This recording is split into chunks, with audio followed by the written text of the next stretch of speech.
Meredith was only at my grandmother's lake house once. But I think once was enough.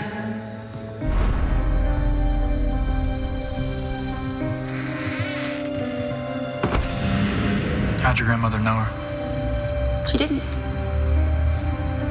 She found her because of another woman named Maddie, the woman she loved.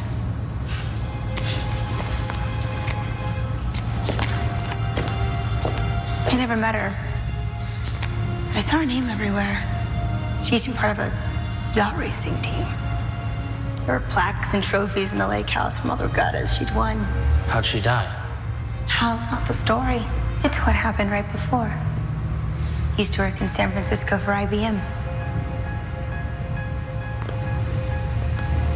She was there on a weekend, catching up on work.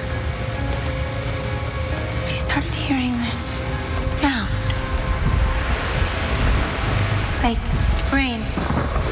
But when she looked out the windows, all she saw was blue sky. But she kept hearing the rain.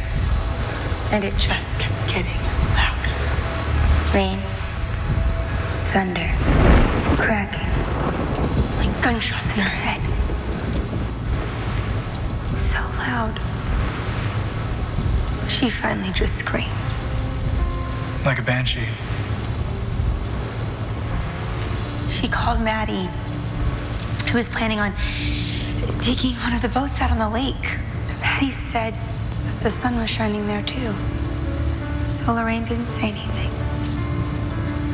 There was an accident. It took them 4 days to find Maddie's body. And then it took decades to figure out how Lorraine knew. She started with parapsychologists. Like the PhD in their name made it more scientific. They built the study in the lake house according to every pseudo-scientific theory they could find. None of it worked. Then she started getting into more extreme occult, things like mediums and psychics. All of them were failures. Until Meredith.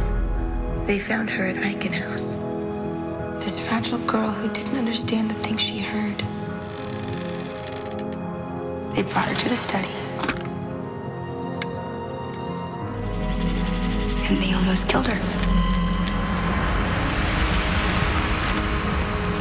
She was hospitalized for over a year. She never really recovered. My grandmother drove her insane. And I drove her to suicide. And all she ever wanted to do was help.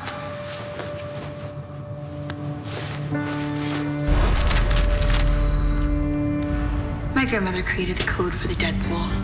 They think she's the banshee who put the names out in the first place.